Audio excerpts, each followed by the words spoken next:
My name's Chris. And I'm Kristie. This is the Washing Up Podcast, and it's Pie and Tart week. Oh yeah, it's you and me week. You bring the pie, I bring the tart. It's a family name that I claimed. Yes, we know, the cheeky tart. The cheerful tart. Cheerful tart, sorry. Yes. Very, very long. Actually, it's a very short story. I read a book. I heard that Lucy Scott, who is actually not Scott, it's another last name, but her descendant is last name Scott, was the mistress of King Charles. And I'm like, well, I'll just take her title then, because my dad's mum's last name was Scott. And that's just how it happens, you know. That's how I presume the English royalty, you know, the Queen just went, hey, there was a Queen in my family, apparently. It's very early in the podcast to go down the Kristie family tree route, but we're there. We're here. Because there's so much more we're going to talk about. We're here, we're queer, we've come to eat the deer. Yes. So, all right. Preferably in pie or tart form. Well done. Look at you. Back at the ranch. Back at the pavilion. Segues back to the pavilion. So, obviously, this week is Pie and Tart week. But before we get there, before we get into Pie and Tart week, yes, we have to have a bit of a conversation about what's going on Instagram. So... Instagram. I really don't think people should be getting their news from Instagram. Oh, that's not what we're talking not about. That, okay. No. That's not our current affairs show. Okay. No. Let's not talk about, Let's get to the fun stuff of Instagram. Let's talk about the fun stuff in Instagram. So, Season 5 bakers are doing bake-alongs. And far more importantly, this week's bake-along... Baking show, bake-along. No. Join the fun. Sherry Lewis's estate will sue us, although there's a lot more singing coming up, so that's the least singing you're going to hear tonight. Yeah. But... interestingly enough, this week they did the bake-along was inspired by our conversation the other day on the podcast where we set a challenge to the bakers about Savoury Choux. Oh, yeah. And look, first off, I give big kudos to Stephen, who's come in with my idea of a banh mi choux. Oh, yeah, baby. He did it in a bunt form as well. Oh, it looks amazing. It was a banh mi. It's a Paris breast, but yeah, it looks like a bunt, yeah. Oh, okay. I know. A Paris breast? Yes. Do Parisians have no nipples? Because, it's round with a hole in the middle. What about that anyway, is a breast? Anyway, you take it far too literally. But the rest of them aren't breasts either. You know, No. they look more like breasts. I mean, look at what Marion produced. Woo, that's got nips on top. So again, there's some absolutely spectacular savoury choux out there. Marion's are loaded, and they sit up quite high too. They're really awesome. Popped up and happy to see you. They won't get that. They've never seen that. It's an Australian. It's an Australian baker reference. Steve went with now Steve just put a little bit of things in there. Okay, what did you Gruyere, Parmesan, Yum. chili and garlic, alfalfa, sautéed shrimp and crab in a garlic, herb, butter and lemon with sun-dried tomatoes, chives and goat cheese, and a piece of hot maple smoked Pacific salmon. Because topped off with another sautéed prawn. Look, he just had some spare seafood around. He asked Amanda. She loaded him up. He just popped over to PEI. And, as a parting gift, they just load you up with some seafood. It's like a bucket, but not delivered by Uber Sleigh. Amanda's is a bougie chicken salad. So she's got a pepper and thyme choux with ginger and Gouda cheese on top. Ooh. Then filled with the herb poached chicken, cream cheese, candied pecans, pumpkin seeds, dried cranberries, and kale greens. Oh, nice. So that's really awesome. My personal favourite, and I love all of them. But Karen, you had me at Peking duck eclairs. You had me at Peking duck. First of all, you had to. I don't know if she made the Peking duck, but she had to purchase it. So it's just deliciousness. Oh, it's amazing. Don't know if you made it or you purchased it. Either way, who cares? You got Peking duck. Again, canola with the savoury choux with the lamb curry with a tarramin chutney. Nice. Curry mash. Pickled radish and crackling on top as well. Just as he said, in a single mouthful. He wanted a traditional full meal in a single mouthful. And that's a thing of beauty. It's like an amuse-bouche, but like a blast, like an amuse-bouche blast. Now, Ms. Minogue. Yes. Obviously using this as a prime time to promote her latest album. Yes, exactly.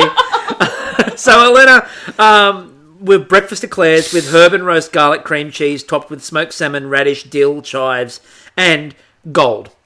Why not? It's Kylie Minogue. She's got gold. And if you go and watch the story... She just grabbed one of her albums and just melted it off the wall. And if you watch the reel on Instagram... Next one's coming the platinum. She did use Kylie over the back of it too in the music-wise, so well done. Vincent, you made something very much in Kristie's own heart with the Chinese flavours, the Asian-style pineapple crackling with sautéed onions, hoisin, 5 spice, chili cream cheese, and then topped with Chinese barbecue pork bun filling. Oh. I've lost my wife. You have. And, I think I'm going to become a man. So I can at least have a chance with you, Vincent. And Dougal, look, Dougal, we think you're awesome. We do. We love you as a person. But we there's love a brief. you as a human. There is a brief. Yeah. And look, this week, what happens if you don't hit the brief? You go home. You go home. Now, I don't think personally you were sent home for anything you did inside the pavilion. I think you were sent home for not following the savoury brief of this week's challenge. And we are hard taskmasters. We are. We are. We are the Greg Davies of podcasts. We are the Greg Davies of podcasts. So, I hope you've all watched British Taskmaster in Canada. I really do. Otherwise, or at least read the erotic fiction. That's just flown way over people's heads. There's some really good Taskmaster erotic fiction out there. Just saying. Anyway, thank you to the bakers for doing that. It's really cool. It's a PSA. People need to know. They need to know about the bakers too. Okay, all right, the bakers. Thank you to the bakers again. I'm getting such looks about that. You're getting so many looks. So, far more importantly, thank you to the bakers for living up to the challenge. We sent you a hard challenge. To us, that was so cool. Yeah, we sent you a hard challenge and you did it. So, yeah. I take it as given that they're listening. Yeah. But that's me. My ego's 4 mile wide. So, I'm currently cramped into a corner as his head fills the room. I do fill the room. Anyway, emergency forks. Look, I feel that Shane also did a PSA. Yeah, Alan's done Alan. Alan Shane. Well done. Yeah, got there eventually. Yeah, there's a name. Hey, one of them. It's better than what you normally do.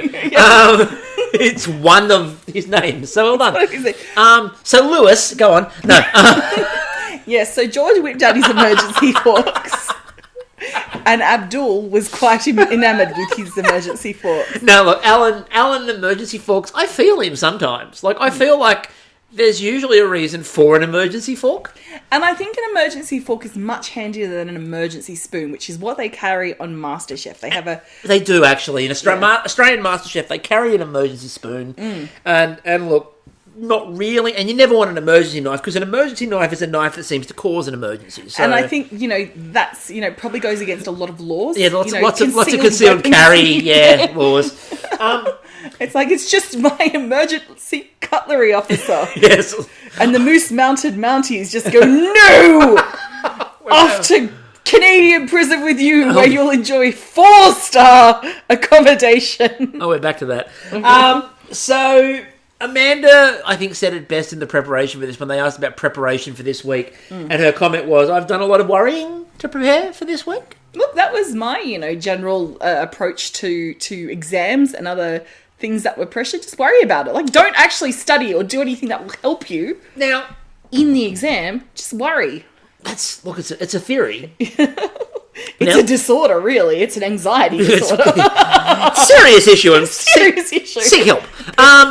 But I was really intrigued too because they did obviously the mathematical equation for pie, and then they argued there was no mathematical. I would argue, is there a mathematical equation for tart?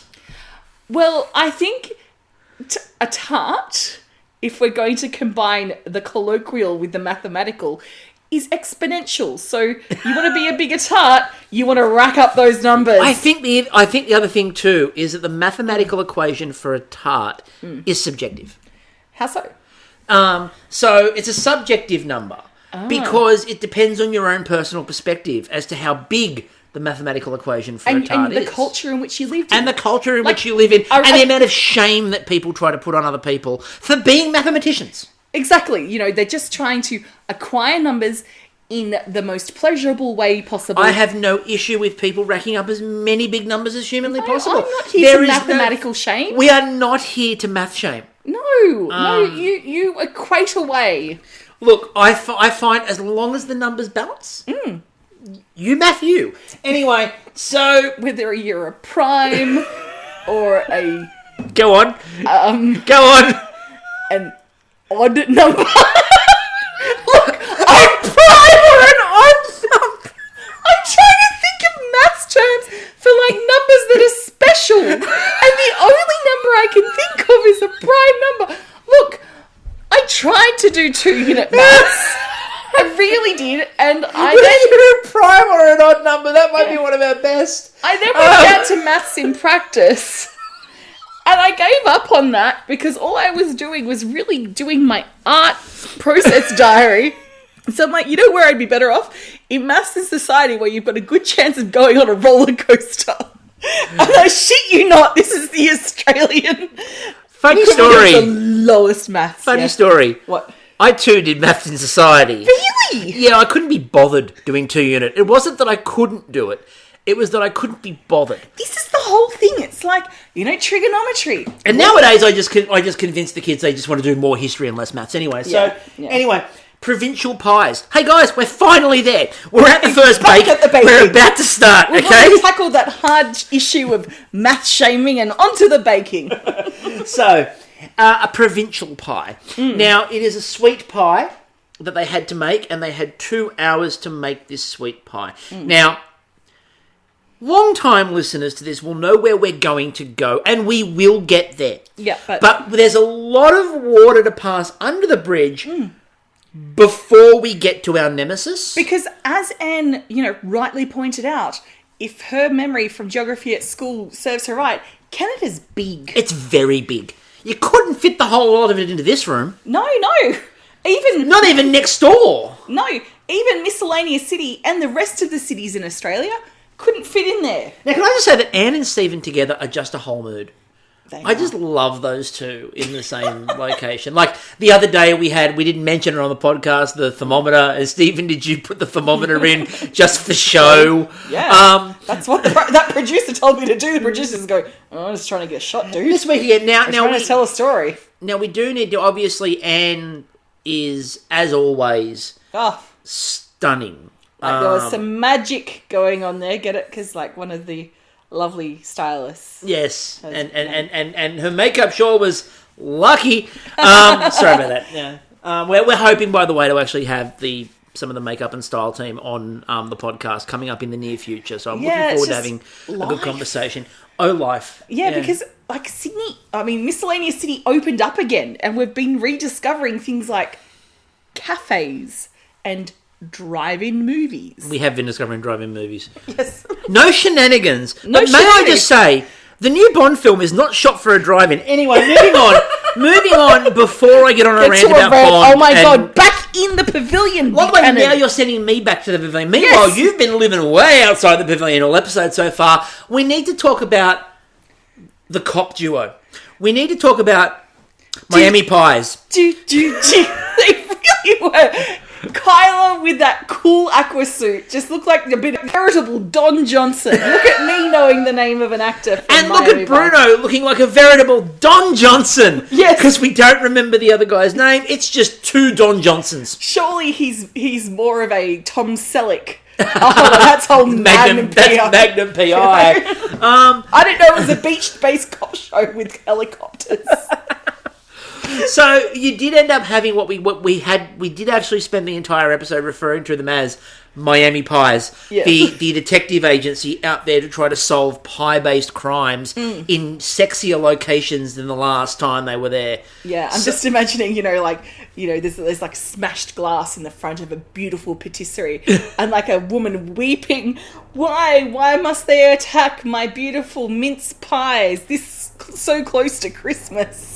And there's just Kyla, dusting the place for fingerprints with a really good flour. With Robin Hood, she's using Robin Hood flour. So what I appreciate Bruno is taking butter samples, going, that is a Saskatoon-based butter. More salt. Yeah, lots more salt. What I also loved was it was very glamorous. Obviously, and they looked stunning. Yeah.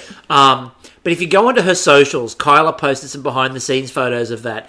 And the garbage bags around the legs of the pantsuit to make it, stay dry really added to the occasion. And I wish there was a take they left them in. That's all I'm going to say. And meanwhile, Alan, you are always trendy. You are always on point. This week... were also a beach-based show. Well, this week... Because of the rain, I feel, he was the only one who dressed for his circumstances, insofar as he was prepared for the flooding to take them on a 3-hour tour. A 3-hour tour? He was Gilligan.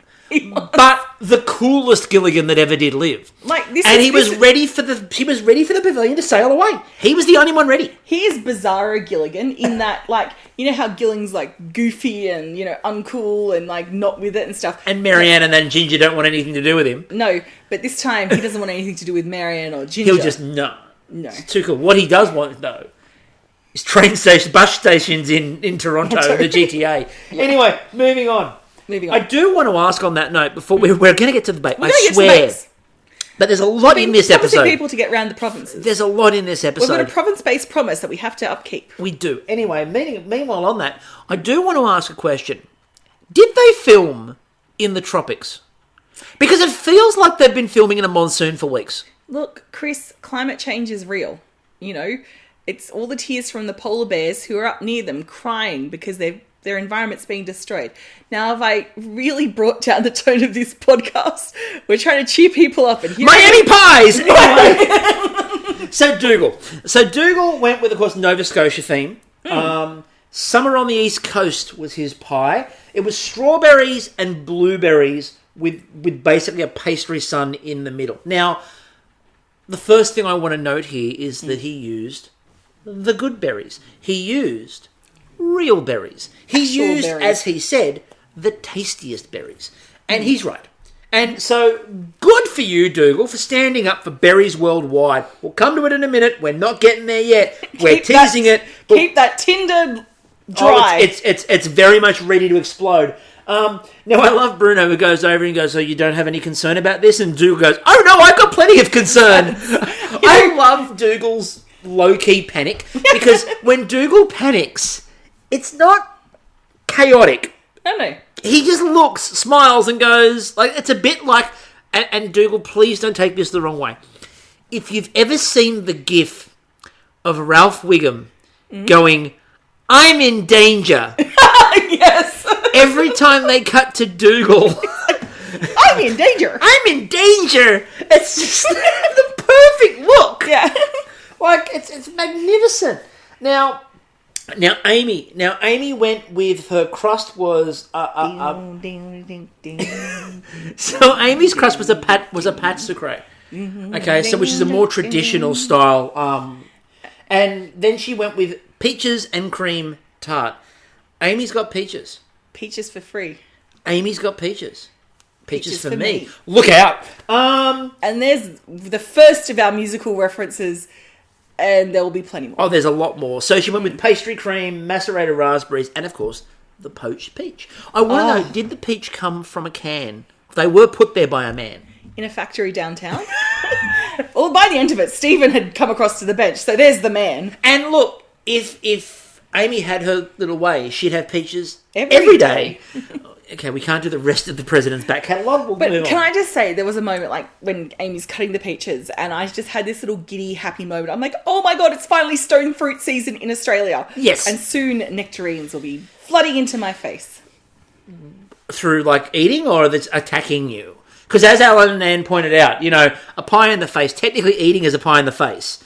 Is the flooding the nectarines, is it hitting you in the face or eating? Column A, column B. Depends on what happens on the day. It's a delicious, delicious attack. Now, speaking of singing. Da da da da da da da da da da da. I found my thrill, shawada wada, on Blueberry Hill. Shawada wada, on Blueberry Hill. Are we going to get... Where I found you. I don't think Fats Domino's alive to sue. Okay, good. So, what about his estate? Blueberry Lime Trillium Pie. Vincent talking about obviously going, up Blueberry Hill. Pick blueberries. That's what he told everybody. But again, I found my thrill on Blueberry Hill has a completely different meaning to finding a blueberry. Some people find berry picking quite Rigorous, rigorous and thrilling. engaging, And thoroughly enjoyable. And there's lots of maths involved. so much maths, So much maths. addition, the amount of addition you have to do. Division. The multiplication. So much multiplication. The parentheses. Oh my gosh. Those prime numbers coming at you from all sides. This is why we are not here for math No, shaming. if There you is wanna- no math shaming. If you wanna want to go up, pick berries. if you want to go up Blueberry Hill and you want to do some detailed multiplication, go for it. We say. You want to trig on the hill. You trig on the hill. Now he used a lard crust. Now, He what was fun about the lard crust is that Bruno immediately took that as an insult. And he looks and he goes, what about butter? And he's like, but I find Personal affront of no butter for Bruno. it really is a personal affront every time. And like Bruno's looking at Bruno and Bruno's like, what about the butter? And he's like, I find that, you don't get the right texture with the butter. And he's like, do you mean to tell me you're going to make me eat lard? Look, I just feel that on the side, Vincent had just piled up some sticks of butter for Bruno just to dip his pie in, just in case. Yeah, well, I mean, like, he's just creating a butter sauce to pour over the top. Bruno goes, I don't really like the texture of this, but pours the butter over it. There you go. Butter for days. You butter him up. Steve. That's how he got Star Baker. Now, Steve. Foreshadowing. Yeah, foreshadowing. Oh, spoiler alert. Sorry, that's not even foreshadowing. I just came out with it. So, I like one of those horrible people that walk out of a theatre when you're really, excited to go and see The Sixth Sense. I'm going out there on a hunch and suggesting that everyone who's listening to this watched the episode, because if they didn't, this makes no sense. I mean, to be fair, the way we're going so far doesn't make much sense anyway. Steve. I'm having a good time. I'm having a brilliant time. So, Steve, now, I hope Mrs. Tulloch is out there, and I hope Mrs. Tulloch is proud of Steve for his artwork. Yeah. Those maple leaves looked very red. very mapley. They looked like they were going to rock your body until Canada Day. They did. They looked like, a moose-mounted patrol person could just walk over them on their moose. The meese? The moose? The mooses? And You're down this cul-de-sac. You work out how to get out of it. And it was delicious, delicious pie. I'll let you go down that cul-de-sac. You can get yourself out of it. The top of Superior was his pie, based on Lake Superior. He had a pastry lighthouse. Yep. Now he had oven roasted pecans and a butter tart filling. And again, There you go. in line with the musical theme of this week, apparently, all I could think of was the middle bit of "Steal My Sunshine" by Len, where they're like, about cheering him up, and they go, "Well, does he like butter tarts?" Obviously, again, because of the butter tart thing, there were raisins in there. Steve, this is the first time I've not liked you. You really? I hold a grudge. Buchanan, you just kind of go from I love them. You just hot and cold. You like a Katy Perry song that I'm not going to reference too much because we will get sued by both her and MasterChef. In terms of, they do one wonderful thing and you're like, oh my God, I love this person. And then just a little thing like raisins or yuzu or matcha come along, you're like, I hate you, you're dead to me. You're like some kind of Spanish queen that's gone off the rails. That's how I'm always described, as a Spanish queen that's gone off the rails. Queen Isabella is normally, it's my go-to. Anyway, no, I'll stand by that. Look, I like Steve. I think Steve's amazing. Everyone has a failing. Raisins were his. It's just a poor choice. We all make poor choices. But what he did, which I will give him... Sometimes when we math, we divide instead of subtract. And It's a bit of a problem. Although, later on, Amanda puts, peas in a pie. So, Yeah. Exactly. I saw the face you just pulled. Don't get all high and mighty on me. Don't go, oh my God, I hate Amanda and she's dead to me now. She's my cousin. And I'm like, look, just reconsider your choices, Amanda. Peas. Really? Speaking of Amanda, She was fascinated by modern juicing technology, which really worried me. Now, obviously don't have juices on PEI. Or electricity. They don't have juices. They don't have bagels. There's a lot of things that are missing from PEI. Oh no, sorry, not bagels, Bubka. She's the only Bubka maker on PEI. They have a lot of crab, but if you want a juicer, you'd plumb out of luck. I also like the fact that this is one of the first times we've ever heard a baker admit, I just use a box recipe at home for this. Yep. We never hear that on Bake Off. I like it. You know, it just makes me feel like a little bit good. Now, Amanda called hers the Mile High PEI Lemon Pie. Now, I would like to assure everybody who's not listening from, listening from places other than Canada, that while it is legal over there, this had nothing to do with what you think it had. And everything to do with plane maths. We have suggested many... In a seaplane. We've suggested many times, by the way, that one of the challenges... Do you think there's enough should room be pot to brownies. do maths in seaplanes? They don't look very spacious for maths. It's not really a mile high either. It's probably closer to minimal altitude. Bumpy landing. Yeah. The Bumpy Landing Club. Sorry, back at your ranch. Back at the ranch. What she was really making was a lemon meringue pie, which is apparently the most popular pie on PEI. And I'd imagine that there'd be a lot of popular pies on PEI. Just because, pie is in your name. You're a pie yourself. You are. You're a pie island. You are a pie island. And she did do a pastry tree in the middle of it as well. And it looked magnificent. And then Stephen. Stephen. My man. So... Even knowing how traumatizing it is for some of your viewers. To give you an idea... Being imprisoned because of berry-based bullshittery. Yes. We've experienced prison as a result of your main ingredient, which we'll come to now. So, I'm sitting at work today, because obviously while the episode is on, I'm at work... because it's the daytime here. We live in the future. We do live in the future. Hover cars for everyone.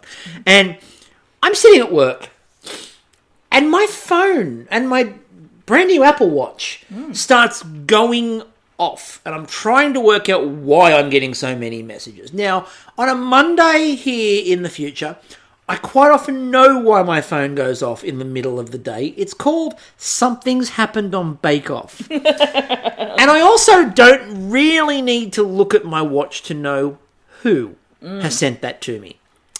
And Larry doesn't disappoint. Larry sends me a message that just says, Saskatoon berries. Lol.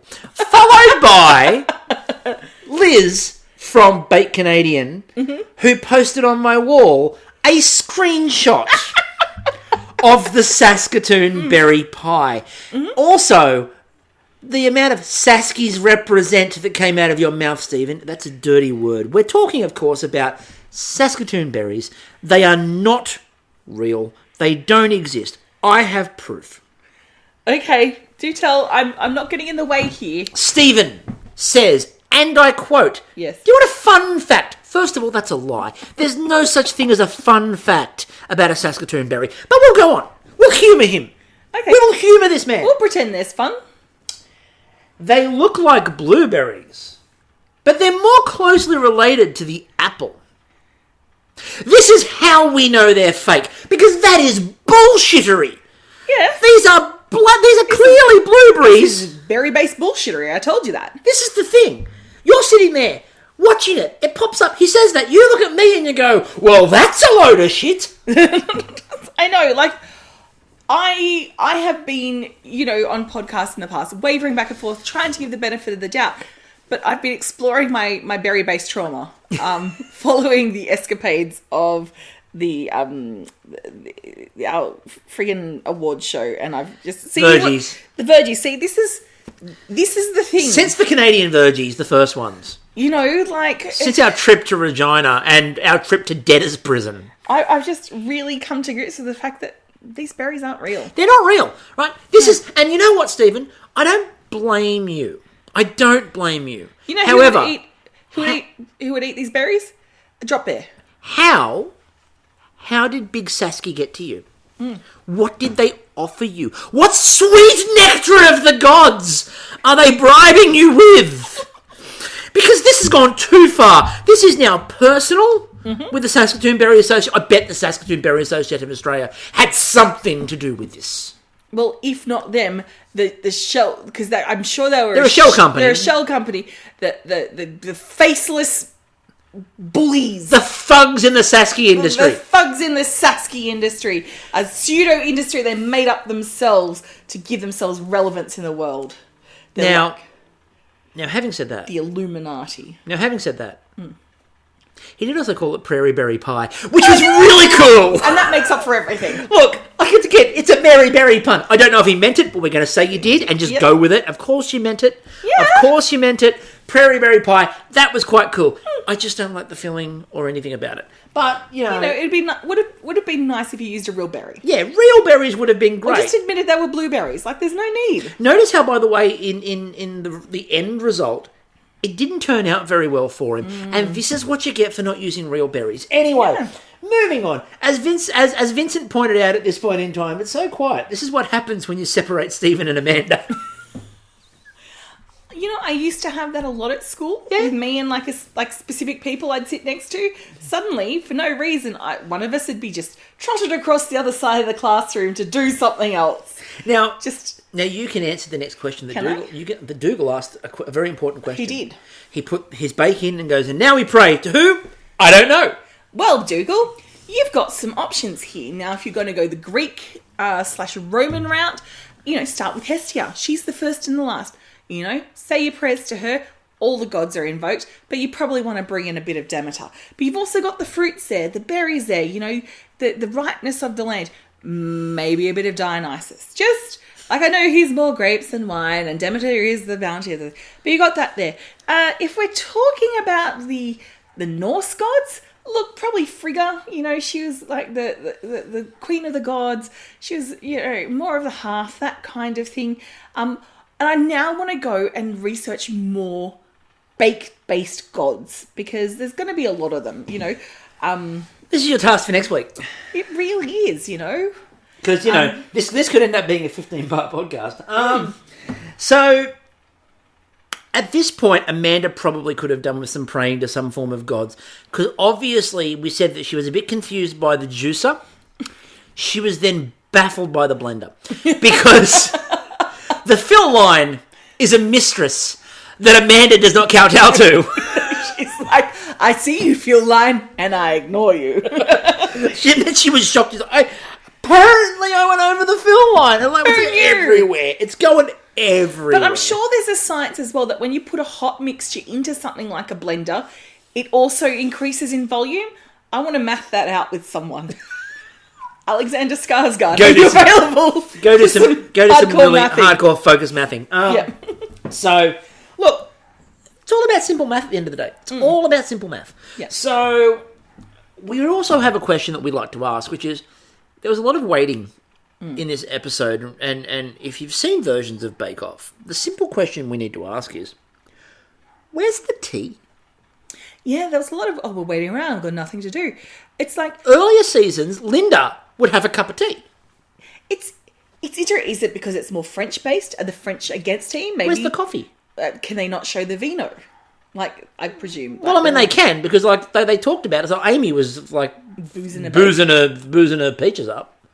But they couldn't show it on camera, I'm sure. There would have to be... They've shown booze on camera. What? But you could just pretend it's tea. Just pop it in a teacup. I mean, the only reason they don't tend to show a lot of booze on camera is that it's... they do with, Saskatoon berries, just, called blueberry Saskatoon berries, just call the wine in your teacup. Exactly. Well, that's quite easy to do. I mean, it's better with whiskey because it looks a bit closer. But, I mean, the reason they can't show most of the booze... Island iced teas. Well, the reason they can't show most of the booze isn't because of the lack of booze on television. It's actually got a lot more to do with the fact that it's all in the still underneath the pavilion. Who's running that still? Well, it's been going since season 1, remember? Still's been under there since season 1. Think about the fermentation that's going on in there. Think about the vats. Oh my God, when they crack the barrels on some of those things. Oh, it's going to be nice. Anyway, moving on. Because Amy and Stephen then had two moments that were unintentional, but if you take them out of context, they're kind of worrying. So Sounds like they're doing some maths. So the first one was Amy turns around to Stephen and goes, "If you want, you can de-skin." Look, you know. Because the second bit... If you're into that. The second bit where she looks at them and goes, "They look really sketch." Now, that in itself sounded dodgy. So the sketch comment sounded sketch. So poor Dougal also, just before he got to judging, he opened up to try to put the foil on top of his bacon, then he dropped his oven at 60 degrees. Poor Dougal. Felt so bad for him. So that's something we're going to say a lot in this episode. Poor Dougal. But again, I'm in danger. So the judging. We're finally at the judging of the first challenge. Welcome to the third day of the washing up. So Vincent, they said he had really nice detail, obviously. Didn't really need the colour that he put on top of his, however. It was holding nicely and had a very even bake, and Bruno actually liked the lard crust. And he's like, "Are you making me like lard?" The filling was also very well balanced. Amy, the peach looked inviting. Very nice coloration, and the flavour was balanced absolutely perfectly. It did look beautiful. Looked amazing. Stephen, good colour, but a little blonde. And as Anne said, nothing wrong with that. Nothing wrong with a little blonde. The pie, however, was soupy. It had a soggy That's bottom. a problem. Now, yeah, perfect homage, Stephen. To Prairie Berry. To Prairie Berry. A soggy bottom and a Prairie Berry pie. Mwah! Chef's kiss. I now want to see a Muppet called Prairie Berry, based on Mary Berry. Welcome and she's to the aunt. our little bake. Yeah. Dougal. They wanted it out of the dish, to which Dougal going, "Well, so did I, but I ran out of time." The filling was clean and really nice. However, when they went to pick it up, the dough was raw. Oh, another soggy bottom. Steve had a really good pastry. They did say that the colour was a bit distracting, and they said that the filling needed some more eggs to sort of like flavour it up a bit. Amanda, luscious. Amanda, they said the details were really good. The meringue was gorgeous. It was well baked, and then Bruno just went enjoyable. And I mean, look, it's simple but effective. What's not simple and effective is the technical. No. So, I loved the clue by Kyla, which was too little, maybe not enough. Too much may get you burned. What has 4 legs in the morning, 2 legs in the afternoon, and 3 legs in the evening? So, why is a raven like a writing desk? I don't know. Why is a ravener? So, pastiche de natas, otherwise known as Portuguese tarts. I love a good Portuguese tart. Yeah. Now, I would never make them in a million years. No, not where you can go buy them. We can buy them from the local supermarket, and they're quite good. So, what I found really interesting, and Steve raised this, was 14 isn't a baking number. No, it's not even a baker's dozen. No, it's not even a sort of number that they put in British Bake Off to make you watch it a little bit extra. Is it a baker's prime? Oh, God, don't I? Too much math. Too much math. We want simple math. No math shaming, simple math. All right, so 2 hours and 15 minutes to make 14 Portuguese tarts. I like that they're going, Steve's like, "I've seen them, never made them." Vincent's like, "I've made them once, didn't go very well." Amy was like, "I don't know what they're talking about." So they're really tricky. You've got a laminated pie dough. Yeah. It's got to be shaped in a coil to be able to get that sort of lamination level proper. The custard needs to be smooth. Now, Kyla was talking about when she was talking about the too little or too much, what we were talking about was on top. And we're talking about sort of getting that blistering on top, that you get that brown scorching. And now, as they said, the way they're going to do that inside the pavilion was... hot as fuck oven. 500 degree Fahrenheit oven. Ooh. Absolutely cranked oven. Yeah. And... what, 250 degrees Celsius? Yeah, you're looking at around 250, yeah, up 250? 275, yeah, somewhere around there. So that's how you get natural blistering. So this challenge had a couple of elements to it. 1, the lamination you needed on the dough. Yeah. 2, the shaping. 3, the custard, and 4, it became a test of your chicken. Yeah, it was a game of chicken. Oven chicken. It was oven chicken. You had to basically play a game of oven chicken where you sat there and went, not yet, not yet, not yet. And even as it starts to go that dark, not yet. Because if you look at it, when they were doing, and we'll go through the judging in a minute, obviously, they, even when you started to get the blistering, they needed to leave them about another minute or so longer to get the dough cooked through. And this is where I think the oven glass comes into play, because when you get tinted oven glass, everything's going to look browner than what it actually is. And you can't keep opening up that oven. And even when you put the light on in the oven, it's a warm light. Like exactly. And I'm not talking about like the temperature heat. I'm talking about the color. The color tint. You're not talking about, the fact that it's a warm light, because the oven's already 500. Yeah. I don't think that's going to hurt. No. I like the idea, though, that you're going to get an oven light that puts the temperature up on a 500-degree oven. It's like... You could get one of those lights that you get for a lizard. You know when you have a reptile light? A reptile light is not over 500 Fahrenheit. But it'll add a little bit of extra heat. No, you can't if anything, it'll cool you down. Because it's a lower temperature, so if anything, it'll cool you down. But wouldn't it just add... This is maths. This is all maths. Oh, I'm not good at maths. Not that kind of maths. Not actual maths. Don't underestimate my other kind of math skills. So the dough needs to be in a rectangle. I learned in actual society, not just in culture. So the dough has to be in an actual measured rectangle, and it has to be precise because you need to get the right levels for the layering for the pastry. Mm-hmm. Now you then had to apply butter and then roll it up. And then you make it into this sort of rolled up sort of coil. And then you chop those up, put them in the pans and push them down and work your finger around to get the curl. Yeah. It's a really interesting process to watch. Again, I would never do it. I'm now going to go on YouTube and watch it. Because when you know a technique's going to be cathartic when you're watching like an expert do it. Deeply satisfying to watch. Like when you watch the street vendors doing stuff. Except that guy who keeps like taking the ice cream back. Like, that's just annoying. It's like, just give me the fucking ice cream, asshole. Now... Sorry, I'm swearing a lot tonight. Deal with it. The singing, by the way, continued because we got Stephen jazz riffing on "We Are Tempering the Egg Yolk," which is now a jazz classic. Again, at this point, we put everything in the tins and we started to push them all down into the tins as well. At this point was when Anne went over to Amanda, and Amanda whispered, "If you listen closely, you can hear my tarts weeping." While my tarts gently weep. It's a little George Harrison solo in the background. And I don't know if you noticed, but just as the technical was starting, jet skis out on the lawn. Yes. Because, the Miami Pies are at it again. Exactly. They had to. That's what they were doing. While everyone was in there doing the technical, the Miami Pies were out. Yeah. And there was a jet boat. I saw a boat. Bruno was captaining a very large vessel. Yeah, a 2-person chopper. Yes. Kyla was on the jet ski. Oh, she's magnificent on a jet ski. Oh, I have underestimated Grace on a jet ski. I have underestimated Kyla's jet skiing ability. That's why she had the garbage bags on her legs. Yeah, she was just like,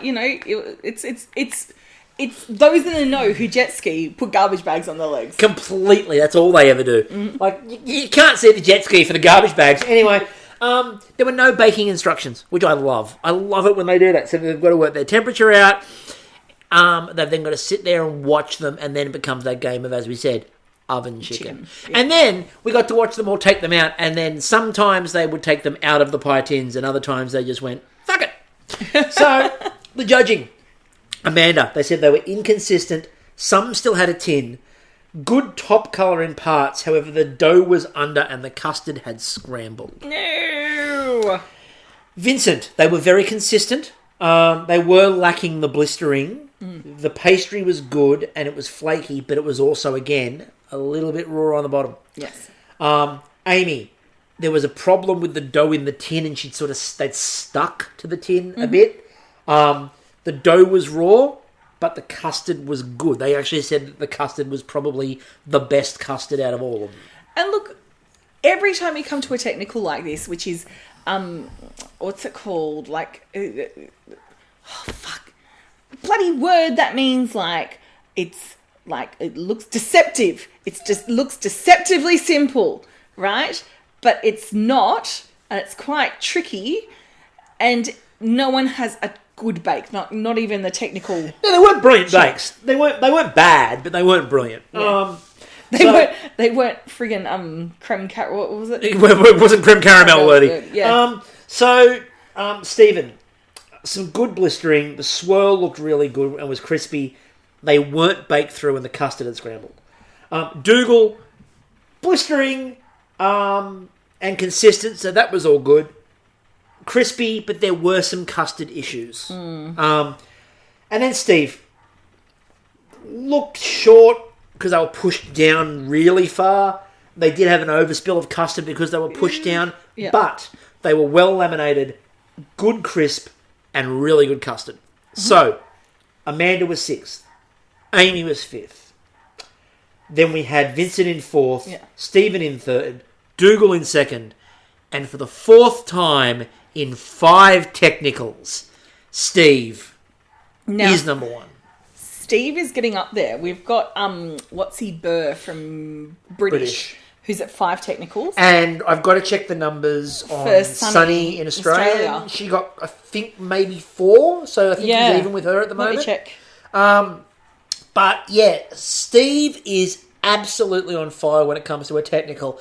It's very rare that you ever see a baker who you kind of feel like would like all of the challenges to be a technical. Steve kind of feels a bit, and like he freely admits half the time he doesn't really know what the bake is. He's just like applying the best theory that he can to it and hoping like hell that it works. Yep. It's working for him. It is. So it's either that or the sacrifices to the gods he makes before and after a bake. Well, we'll talk about that in a minute, actually. So, the showstopper. Woo! 2-tiered hand-raised pies. And I just have to give it to Kyla and Bruno, who were able to go out, solve a crime, and get back in time for the judging. Oh, they're amazing. You know, and then show up the next day to judge the. And we know that all night they were chasing people around docks. Oh, weren't they just, getting ambushed, getting tied up, getting out of a tight situation, and. Do you know how hard it is to break away from a group of sailors wearing like those stupid beanies? The double rolled ones. Yeah. Yeah, you know how really hard it is to get away from like a group calling themselves like Vile or some other criminal organisation. Mad. One of those. There's a great acronym going on. Yes. Look, not enough acronym-based crime nowadays. Do you think it'd be cook, as in like instead of bake, it's cook? That could be. You know what? I'm glad it wasn't. What? Spectre. Anyway, moving on. I'm gonna get Bond digs in. Leave it alone. No. Anyway. Build a bridge, Buchanan!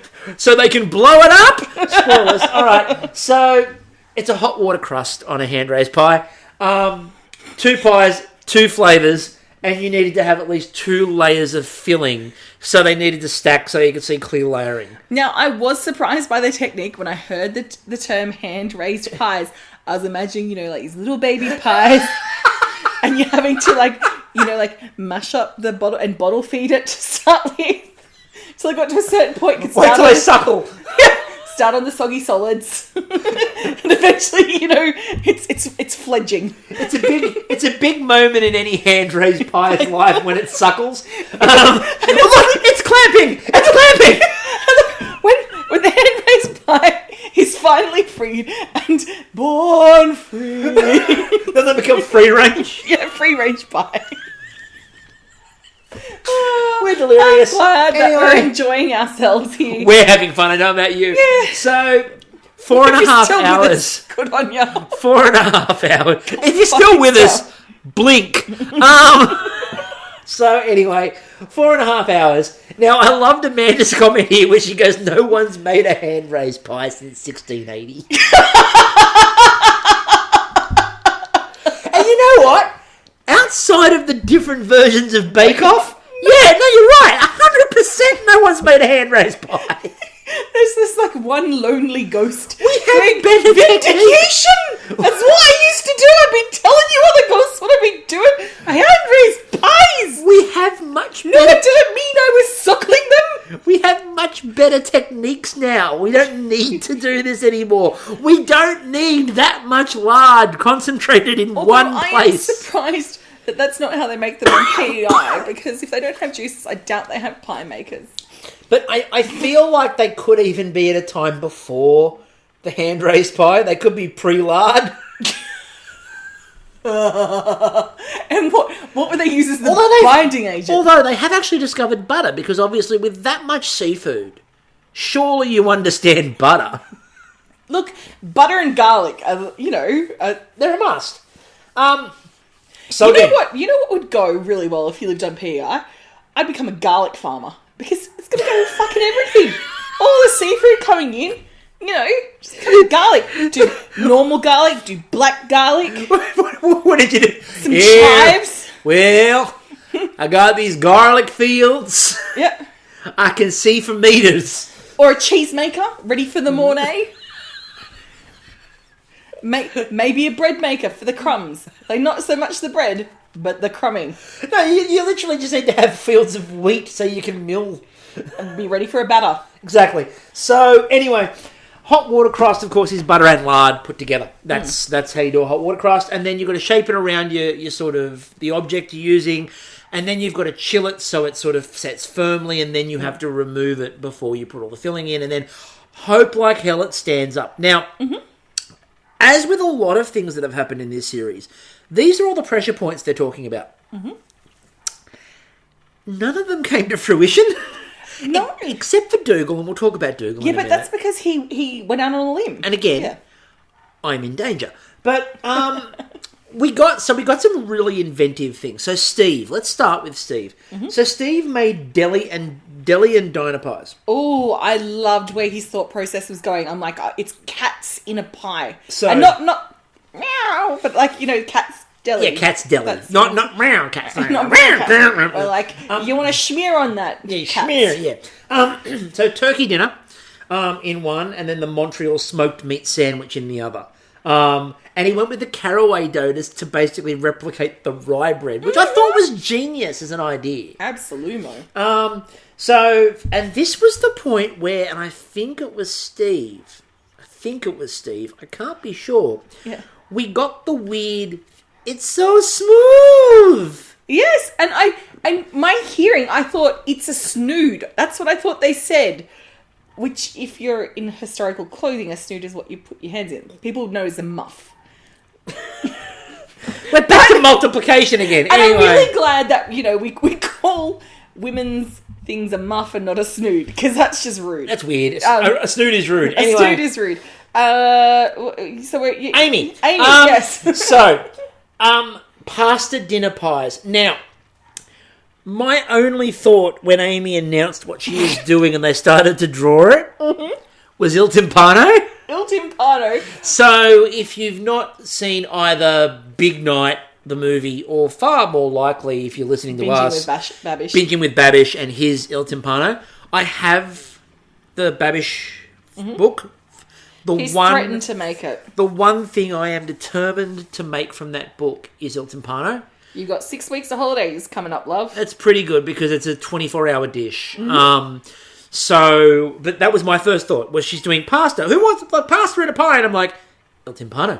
Oh my God. She's going to try to do Il Timpano in 4.5 hours. But then my office-loving self, and I'm hearing Broccoli Rob. Yeah. And I'm like, is the Nard dog there? It was there. Twiddly-doodly. Twiddly-dooby, twiddly-doodly. So, what we had was chicken and sun-dried tomato in one, and sausage, mushroom, and broccoli rub in the other.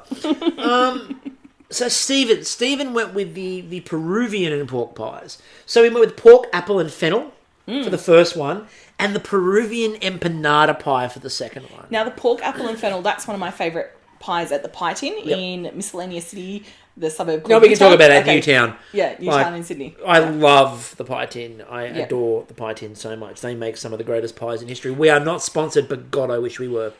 You know where we're going soon? Pie Tin. Pie Tin. God, you forget these places when you've just been locked down for so long. When you've been locked down for 3.5 months, you forget. And your world shrinks to 5-kilometre radiuses. Yes, and anything that's available on Uber Eats. Yeah. So, Vincent. Now, Vincent went with an All in the Family pie. Now, I would start singing Those Were the Days, the theme tune to All in the Family TV show, but it's so long ago that no one else is going to get the reference. I'd prefer you to sing the All Together Now theme song. But no one in Canada get that. Those were the days. There you go. There's an entire All in the Family for you. Green curry chicken and oxtail stew.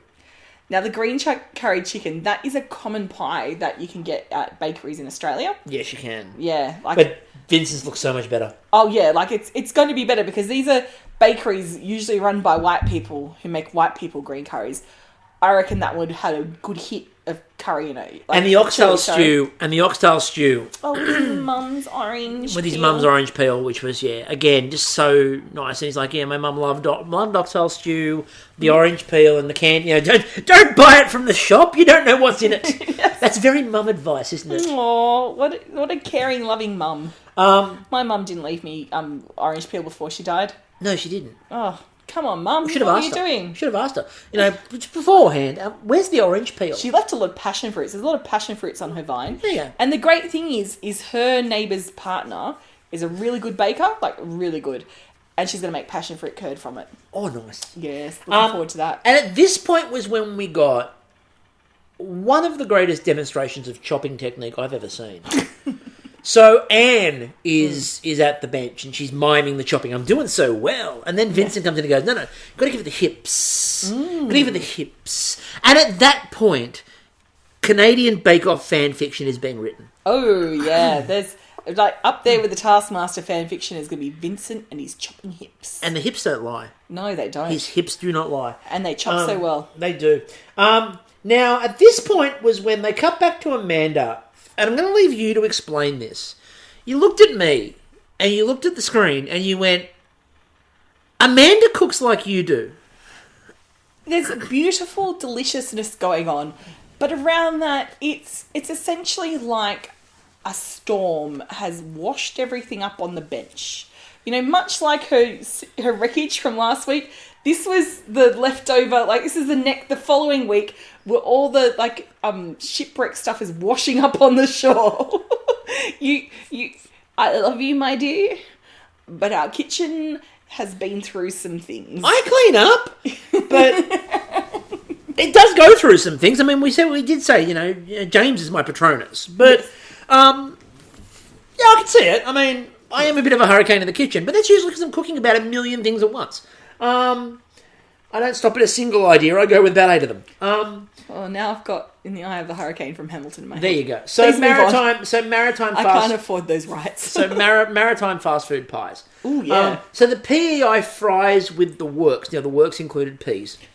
But looking at so there's been a lot of times I've gone, oh my God, there's a lot of similarities between the culture of PEI and Australia. And here is one, so we don't eat peas, right? But you get a pie floater in Australia, which has got mushy peas and gravy around it, or a potato pie, which has got like a potato top, which is crisped up. It's bloody nice with the mince underneath. And seeing that, like that level of flavour, like with the peas and the fries and the mince, and the fact that she used ground mince. Like that's some Very Aussie. strange. That's Australian. And then the East Coast in there with a sweet sauce to it as well. So she had double whammy going there. Now Dougal's were called Hold the Meat. Now potato and spinach, and then that was the normal one, and that was loaded and it looked really good. Oh, we forgot to mention Amanda's curves in her pie. Well, not yet, we didn't, because it was actually coming up. But we'll mention it now. Oh, sorry, darling. She was representing, that's after it starts baking. Yeah. So, but Amanda was representing curvy pies everywhere. She was, represent. She was completely representing curvy pies. And again, very maths-based problems, and it's good. So, moving on. Dougal. So, the first one, as we said, looked really good. The loaded veggie pie looked amazing. But then he decided he was going to go sweet. Cherries and peaches. And look, I think... God, we say look, quite a lot in this podcast. But, I apologise, but we don't edit. But Kyla did have concerns about that. And she said there's a lot of moisture. Yeah. And it's, again, the thing is you're using a crust, the hot water crust, which is lard and butter. And it's very fragile. And it's likely to leak if there's even a slight crack. And if you add more moisture to lard and butter... Because when you usually do like a fruit pie, it's got like a short crust pastry usually under it. Yeah. If I'm not mistaken. And you're many right. years of watching you're right. Run with that. bake-off. You're 100% right. Run with that. Okay. I'll just pretend I'm a mediocre white man. It's correct. That's all used for fruit vibes. Exactly. It's worked for me for years. So, in terms of... Oh, look, you're at least subpar. Thank you. It's all I can dream of. So, in terms of... But in terms of like that, again, if you're using the hot water crust, it's already, again, a very fragile... You can't really add much moisture to it because you got to sort of chill it so it sort of sets firm. The second you're adding all that liquid, and that's what Kyla said, you're adding a lot of liquid to a pastry that's very fragile. And Dude was like, well, it's held mostly. And at this point, when they went to put it all in the oven, Amanda turns around to Steve and goes, "Start praying, you atheist." I felt that. So now we get to the pressure points. I believe an atheist prayer is just tweeting. It's just a rant on Twitter. That's why I've got so many tweets. Now we get to all the pressure points. Now we're going to remove the crust. And they work. So, another one. We're going to check for the cracks in the paint. Nope. No, cracks. they're quite good too. Then we'll worry about oven collapse. No, that's quite good too. Until we get to Dougal. And then we look at Dougal and poor Dougal.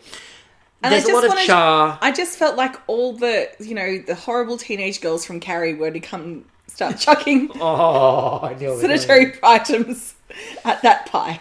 Now, at this point, we'll cut away from that because we'll come back to Dougal in a moment. We need to talk about Teeter and Totter. So, the turtles. So, in the middle of all this chaos, Amy is making mushroom turtles. Because, as Kyla said, of course you are. And now, I just want everything I have a mushroom in my life to be a mushroom turtle. And far more importantly, I would like more information on Teeter and Totter. Is there an Instagram account? Is there She's used to, so I don't think she's still got them. Oh, they'd be like heavenly turtles now. Going to that great big reef in the sky. The reef in the sky. Speaking of the reef in the sky, Dougal's pie is probably there as well because he's looking in the oven. Well, it's bled everywhere. And at this point is when Kyla and Bruno go, "Stop! It's a Miami pies had to go." They taped the area off. What was really important, I thought, about this moment was Dougal looks at it and he gives some very good life advice. Now, this is some life advice I think we can all live from and learn from, if it's about pies or just in life in general. Too much fiddling will make it worse.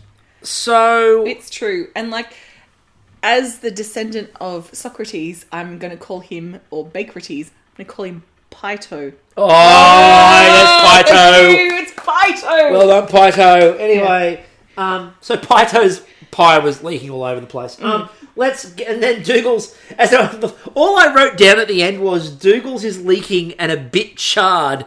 And we'll go from there. So the judging, Amanda. They did say that it looked like an English pie. Yeah. And now I just want a pork pie. The layers were very good. So bad. The layers were very good in the PEI pie. And Bruno compared it to dipping bread in a soup. The dono pie needed a bit more of the charred peppers because she layered the mince and then put the peppers in there, but she didn't char them. Yeah. So you needed a bit of char. Stephen, the top pie looked like handcrafted pottery. It was that good. Stacking was really good. He went with the stack. Yeah. A lot of the time you have to stack them when they do these challenges, so they didn't make them stack them here. Showed the structural integrity was on point. Yeah, do you think the salt might have... Well, that might be part of the issue. So the fennel and pork had good flavour, but dry. Again, we started to learn why when the empanada was a good concept, but it was very salty. But when you do a pork, a pork pie, you have to use a lot of fat in it, additional fat, because pork is quite a lean meat. Otherwise, it will dry out quite quickly. True. Yeah. Then we had Amy. The chicken layers were collapsing onto themselves, so you didn't get the layering in the chicken one, but the flavour was really good. It needed more salt, and as I said, you should have just borrowed some of Stephen's. The sausage one... Look, when you're going to eat Amy's pie, just grab a bit of Stephen's pie and sprinkle it on top. Just mesh them together. He could be Pie Bay. Now, Bruno at this point, when he was judging Amy's second one, did give us, again, some more life advice, which is, and I quote Bruno directly here, having a little spicy sausage is good. But then they also talked about getting layers of bitterness which again I think often comes from a little spicy sausage at times. So There's a lot of people with little spicy sausages in the world that do go around quite bitter. yeah, exactly. And then they're not very good at arithmetic. And they need to understand that but they have to understand that a little spicy sausage doesn't make you bad at math. It just means that you have to, incapable of long division. So anyway, moving on. Dougal. Now Dougal's is overbaked and cracked, but apart from that, it was good. It was also leaking. And when I say leaking, I mean it was actively running onto the table at this point. Like, his Nova Scotia pie was going, not again! Oh, there's a Titanic reference. Now, the fact that he baked it without a top meant that it was also structurally not as sound and starting to collapse a little bit. Bruno was very kind when he described it as a hint of burn. That's like saying that the Hindenburg was a minor incident. So the vegetable one was very good in flavour, but Bruno just, as a Frenchman, went, it needs cream. Now, Steve's. They said the story of Steve's pie was excellent. The diner stuff was really cool. Mm-hmm. The turkey pastry was a bit thick, so everything was a bit dry. And Bruno said, you actually made it thick enough you could have put gravy in there, so you could have turkey with the gravy. They also said the smoked meat pie was thick as well, but great layers in terms of the stacking. The flavour was very good and they could taste the caraway. And Vincent. Now, Vincent had very clean lines, which again is a Vincent staple. Very clean lines. Looked stress-free, to which everyone, including Vincent, burst into laughter. They said the Thai green curry had lots of moisture and shine in it. Mm-hmm. The flavour was excellent. Using dark meat was a very smart call. Oh, absolutely. Always use dark meat, always. And the oxtail stew was rich and heartwarming, and as they said, it was very much a fitting tribute to his mother. Aww. So, with that in mind, Vincent wins Star Baker. Woohoo! Quite easily. I'm in danger. Oh. Poor Dougal. Poor Dougal. I love Dougal. But look, I'm glad Kyla and Bruno dropped the charges for the crime of baking. Now, again, two things. One, Dougal, as we said, I don't think you were sent home for anything you did wrong in there, even with the burning and the charring and the leaking. Yeah. You were clearly sent home for not meeting the brief for the Savoury Choux, and how dare you. Secondly, and far more importantly, Secondly, and far more importantly, though, Stephen, you were very lucky, because obviously if you're using fake berries, you're not going to go very far. So, use real ones. Blueberries exist. Strawberries exist. Yep. Raspberries exist. If you want something that's close to an apple, you know what you could have used? Apple. Try an apple. They're much bigger as well. You can get more of them packed in there for flavour. Anyway.